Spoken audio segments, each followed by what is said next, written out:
The Lunaverse by Rainbow Double Dash. Episode 8 by Rainbow Double Dash. Chapter 1 of The Ling from Another World. Nightmare Night. Hungry, starving, hungry, starving, hungry, starving, hungry, starving, hungry, starving, hungry. Noises, town, beings, food, hungry, multitude, outnumbered, danger, chains, hide, hungry, basic, why, seek, sock, hungry, basic, seek, look, false, hungry, tasty, false. Give us a fright, give us something good to bite. Dinky Doo, Snails, and Twist all called out in front of the latest house they stopped by, just as the sun was finally going down beyond the horizon and making it now truly nightmare night. The pony inside the house, standing in the open door, gave a slight laugh at the three's eagerness and didn't hesitate to pass out candy to each of them. He didn't have time to chat, though, as the next group of foals was already pushing forward and calling out with nightmare night greeting. Dinky, dressed as an eowolf, complete with a fall furry pelt over her withers, false paws around her hooves, and a set of fake sharp teeth, didn't mind moving out of the way, though, as it meant the four of them could head on to the next home in their trek. This is the best thing morning ever, she says she tried, sinking her saddlebags a little. I don't think I ever got so mean candy. Everybody is being really sensitive. Twist agreed, dangling out alongside her own words as she adjusted the huge brim of her hat on her evil witch costume, which included a long but frayed-in cape and a bird with twisted hail. Generous, she repeated, making sure not to pronounce the S correctly. Why can't I lift my lips? Just for tonight. It's my one nightmare night with. Snails could barely avoid tripping over the cloth wraps around him as he moved them from his mouth so he could speak in the mummy costume. In Dinky's opinion, it seemed like it was more trouble than it was worth, though she had kept that to herself. I don't think ponies get wishes on Nightmare Night, Snail said. Unless you wish to not be eaten by the nightmare, most ponies get that wish. He waited several long moments before smiling and looking between the two fillies. Most, he repeated, though the mask was somewhat undercut by the huge grin he wore on his own cleverness. Dinky and Twist both laughed anyway. It was a clever line. Dinky paused in a moment in her trot to raise her paw-clad front hooves and roar a little at the pair of passing younger foals and their adult chaperone, though not too loud, and only once he had already seen her. The foals all squealed and laughed at the same time, then hurried along with their chaperone. Dinky took a moment to ruffle it a tiny bit in the fact he didn't have a chaperone this year. She was old enough, and her mother Dinky Doo had decided as long as she kept with her friends. She wished Pipsqueak could have joined her, though. Once her mother had given her permission to wander through town without an escort, she tried to find as many other foals who had the same permission from their parents as she could in order to make it a real foals-only nightmare night. But although plenty of foals had permission, a sizable number of them were going to Diamond Tiara's nightmare night party instead of trick-or-treating. Boring! But Pipsqueak, although he wasn't going to the party, was also a little younger than Dinky, and hadn't had permission from his mother and father to wander through town. His family had only moved there from Trottingham a few months ago, after all.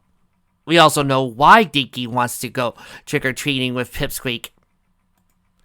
Do the words crush mean anything to any pony? Dinky's reverie was broken when Twist bumped her own flank slightly against Dinky's to get her attention. Come on, we're nearly done with this section of Ponyville. If we hurry, we can get to the farms. The unicorn filly perked up at that, causing her pelt of fox fur to slip over her eyes for a moment. It grinned. We might be the first out there, she said, leaning close to Twisted Snails. Ponyville proper was surrounded by a ring of farmsteads, and every pony knew that the farmers always had the best candy to give out. All the good candy will be yours! As the three let out a little cheer and turned around, Salty found themselves face to face with a monster lurking in the shadows between the light of two Ponyville street lamps. Dinky let out a shriek of fright at the sight of a jet black pony with bright red, featureless eyes, huge bat-like wings, and a mouth full of sharp teeth. Dinky, Snails, and Twist fell back a little as the pony hissed at them, with a sound that was almost unequine. And when they fell back, the pony advanced another step and hissed again. Dinky managed not to turn around and scamper home, but only because the pony, whoever it was, began coughing and stubbing a little, ruining its terrifying appearance. Yarn Philly's eyes narrowed as he stepped forward, horn glowing and angry lavender under her fog pelt. That wasn't nice, Lucy exclaimed. Nightmare Night's supposed to be scary. You're not supposed to be that scary. Yeah, Twist exclaimed. That's way too much. There was a little warning, Snails added at last, his own horn glowing a green-yellow, though its full brightness was muted somewhat by the mummy's rods around it. The pony, Dinky didn't recognize her. She had a really good costume. Did the last thing Dinky would have expected. She shrank back at the three Pulse's angry outburst. After a moment, she bolted away, diving between a pair of Ponyville houses. The three watched her go. Well, there's your ring, Dinky said, quietly, her horns glow, doing her best to ignore the adrenaline pumping through her face now. Some ponies. I don't think the Nightmare herself would be that scary. Twist nodded as the three foals continued on their way. A little more bossed up before, Eats noticed, but didn't do anything about. Twist didn't notice he had let her lisp come back either. Well, you've been little false. Dinky nodded. It was totally different from when she had roared at foals herself. She hadn't gone all out, and she made sure that the foals had seen her coming. A little shock was fine, but you didn't want to be so scary it might ruin some pony's night. Hey, Black Eye! Dinky's ears flickered at the voice. She knew that Tringham accent anywhere. Turning in this direction, her eyes widened at the sight of the Earth Pony foal, wearing a black turban and red feather, and the black-hued bangles on his forelocks, as well as other bits of black jewelry around his waist, his neck, and in his tail, while his normally pinto coat was colored bright red thanks to the dye. Pipsqueak! She asked. Pipsqueak trotted up happily to Dinky's little herd. Yup, he answered in spotted place. What do you think of my costume? I'm done up as an infantry. When me mum and dad and me was sailing around the world, we stopped in Melbourne and heard all sorts of stories about them. They liked the gin and agua, but... Where are your parents? Snails asked. Thought you said he would have let you go without them. Pipsqueak smirked. I managed to convince them to let me go anyways, he said. They said as long as I stick with you, I'll be fine. He indicated his back, once held a half-full saddlebag that somewhat ruined the Ifrit look. Though no foal was so into their costume that they forgot their loot bags. I've been looking for you all night. Twist frowned a little, and looked like she was going to say something, but Dinky said it first. This is great, she exclaimed, moving up to Pipsqueak and giving him a friendly nuzzle. Though, for a moment, she forgot how long a friendly nuzzle was supposed to be for some reason. Aw, Dinky! When she realized how long it was going on, she stepped back and blushed a little at her faux pas. Pushed the conversation forward. Where is this about to get up to the farms? Probably nobody's been to them yet. I bet we can get all the best candy bars. Pipsqueak didn't seem to mind Dinky's overlong muzzle. Oh, come on, let's get going, he said, turning around, setting out. So once the rest of the herd got moving, he fell back a little so he could be between Snails and Dinky, with Twist to Snails' right. I heard Tootsie Flute say the Sweet Apple Acres has the best candy apples. Can we go there first? Then we could go to Carrot Tops, Snails noted, glancing up a little, biting its tongue. Thought about the layout of Ponyville and the farms surrounded. Then Green Great. We're gonna be up down a lot of roads. Consider the fields. Pipsqueak brightened. Good idea, Twist, the girl said. If we cut to the farms, then we won't have to worry about roads. Twist leaned forward a little so she could look at Pipsqueak on the other side of Snails. I didn't say that, she said. Oh, thought it was you. Pipsqueak shrugged. Still a good idea, though. Dinky found herself agreeing, though she couldn't help but wonder at least a little about what her mother would think, about her not only going out to the farmhouse far beyond the edge of Ponyville proper, but also going out the roads and out into the fields. Not that it would matter much. Ponyville was a perfectly safe town. Sure, there was the Everfree Forest and all its scary monsters right there at the edge of some of the farms, But it wasn't like the foals were planning to going into the Everfree or even near it. Dinky definitely wouldn't go into the Everfree in broad daylight, never mind on Nightmare Night. So it wasn't a problem, right? Dinky was too wrapped up in her own thoughts to notice the small foal, a filly dressed like a kelpie, come barreling down the road. She didn't react fast enough to avoid the foal trying to run between her and Pipsqueak, and instead getting stuck. Dinky and Pipsqueak both let out annoyed shouts, trying to step away from the filly, but all failing at trying to get through to cause her to get stuck for a few moments. Dinky almost would have thought that the filly was purposely trying to stick them, but before the foal started coughing a little, fell to the ground. Before any pony else could do anything, though, the foal was back up, dashed off to out of sight. Dinky and her watched the foal galloping. With the kelpie costume, Dinky couldn't tell who it was, before Dinky let out an annoyed whicker. If anything, the streets of Ponyville were even more crowded than they had been just an hour ago, when the sun was still up. Also, we need to get out to the farm so we can start getting our adventure like that, she said. First that mean bad pony, now this. Pipsqueak nodded. What? Let's get going! Hungry. Better. Little better. Joy. Happiness. Fun. Helps. Hungry. Not enough. Need love. Love. Hungry. There. Fools. Love. Small. Helps. Can almost think. Hungry. Patient. Patient. Stalk. Follow. Carefully. But I'm so hungry. Pipsqueak had been right. It's totally worth it to go Sweet Apple Acres first. And they had been first. None of the foals had been stopping by yet. The candy apples couldn't be added to their saddlebags, of course, unless they drip all over the candy and make a sticky mess. But none of the four minded eating as they walked. The horns of Snails and Dinky lit up to provide light. Hey, look! Snails said, holding out a candy apple. Taking some gummy worms from his bag, and stuck them on. I got worms on mine. Blah! Twist exclaimed, though she laughed as well. She was having a difficult time balancing both her witch's broom and candy apple in one hoof, but she needed the other front hoof for walking. Dinky had offered to use telekinesis to help Twist hold hers. Her magical abilities were further along than Snails. Ha! Hey, Tracy, stop cheering! Sorry, but Trixie's gotta applaud her apprentice. But Twist had insisted on doing it herself.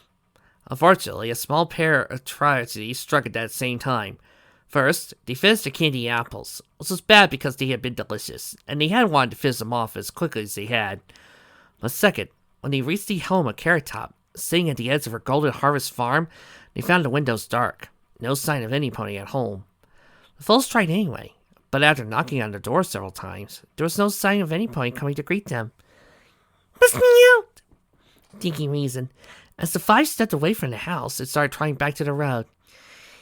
Okay, so Snowball and Goose and Golden Harvest are the only farms on this road. So now the plan is to go through there, right? She pointed straight ahead as they reached the edge of the road. Across a white split trail fence that led the vineyard of Green Grape.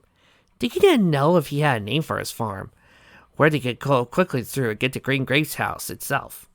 A trot would only take 5 or 6 minutes, going all the way back down to the road Ponyville proper. Then, going up to the next road to Green Grape's front door would probably take them 3 times as long. Still, the 5 foals found themselves pausing at the fence, rather than climbing through. In the dark of Nightmare Night, only Dinky and Snails' horns and the light of the moon allowed them to see. The vineyard looked maybe a little scary. The trellises, making them over 6 feet tall, loomed large. Though they were in neat, orderly rows, the limit of how far those foals could see was a little intimidating. Dinky looked to her left, at Snails, Twist. And then to her right, at Pipsqueak and Twist. All 4 of whom were looking down the rows and trellises of Terrateason. Okay, She said, turning back to the fence and putting her foot on one of the beams. She then paused a moment. Wait, has he seen? Dinky looked to her left with wide eyes at Snails and Twist. Then again at Pipsqueak and just Pipsqueak. There was a big rock next to Pipsqueak, though. That must have been what she had seen. not a second twist from nowhere. Right? The other three foals were looking at her. What's wrong? Twist asked. It's not the hoof of noise. What's going list? The other three foals giggle at that. Snails rubbing a friendly hoof on Twist's withers to let her know that he hadn't mean anything hurtful about it. The tension drained from the foals. Green Grape's vineyard looked a little less scary. Okay. Dinky said, hopping through the fence and brightening her horn's lavender glow, deciding to forget about the mysterious second twist he had seen. Let's get going. We need Snail Society as bright as we can. The foals set out, advancing 2 by 2 through the trellises, Dinky and Pipsqueak in front, and Snails and Twist behind. Between the two unicorns, the horn's glow was bright, like they were carrying a lantern or a torch. But the night all around them was oppressively dark. It seemed to press against their light. Dinky glanced up and saw that the clouds were moving in, slowly covering the moving stars and blocking their light. So he suppressed a shiver and said to Pipsqueak. So, As he said, hopping nervous, it wasn't too apparent. what's the idea for Nightmare Ling when you were stealing with your parents? Pipsqueak glanced up at Dinky, grinning a little nervously. Actually, this is sort of my first nightmare night, he said. We didn't have it on the ship, and I don't really remember what it was like before me dad became a trader. Me and Mom would get candy, but I wouldn't really dress up or anything. But why wouldn't the nightmare have come to your ship? Snails asked. You're supposed to be in disguise, so she thinks you're a monster too, or leaves you alone. I don't think she's real, Pipsqueak responded. Just an old man's tale. She is too real, Twist countered with a wicker. I heard a few years ago there were a bunch of foes in Candlelight who saw the nightmare. I heard she ate 2 of them, Snails continued. And she kidnapped a foal to carry her loot and turned him into a vampire. Nobody's seen him since. Dark and sinister chuckle. Dinky heard the same thing, but she had been successfully ignoring it until now. Surely their parents wouldn't let them go out on Nightmare Night, and the nightmare might actually find them and eat them, right? She also tried to ignore that Snails was really good at spooking laughs. Dinky also realized she stepped closer to Pipsqueak, so her color casely brushed against his as they tried. She decided not to correct that, though. Well, there's 4 of us, She said, we're all dressed up. Kitty, the nightmare. So that will be. There was a loud snap somewhere to their left, like an entire trellis breaking in half. The 4 falls all let out whinnies of fright, but they were quickly to sound. Dinky and Snails instinctively cutting their horn light, while it certainly made them harder to find in the dark. It also made the situation similarly more unnerving. None of the foals dared to breathe as they stayed close to one another, ears straining. After several long, very long moments, Dinky had little choice but to exhale, followed by the others, but that was the only sound any of them heard. Slowly, tentatively, Snails lit up his horn again. Dinky followed suit, so none of them moved a muscle and continued looking at the direction of the sound they heard. Okay, Twist whispered. She was holding on to Snails, who had his own 4 legs around her, even as he pressed his body close to Dinky's. maybe we just got to go to Green Grace at the back of here. A very small part of Dinky wanted to say no. She was a big enough filly that spooky sounds in the night wouldn't put her off of free candy. The rest of her host had around Pipsqueak's body. Oh, It was emphatically in agreement. She could also feel that the smaller colt was somehow wrapped around her, pressed slightly against her side, while she also felt his head against his shoulder. Ring. She said, glancing down Pipsqueak. You can go back and still see when you go to 90 yards. Dinky lost whatever she was going to say, staring with wide eyes. Snails and Twist looked over at Dinky's paws, but without Goss's shock. All 3 backed away quickly. Pipsqueak let out a slight cry, being suddenly left behind by the other ponies. He looked at each of his friends. what's wrong? He asked. His words were echoed by the other Pipsqueak, identical in every way, who stood next to him.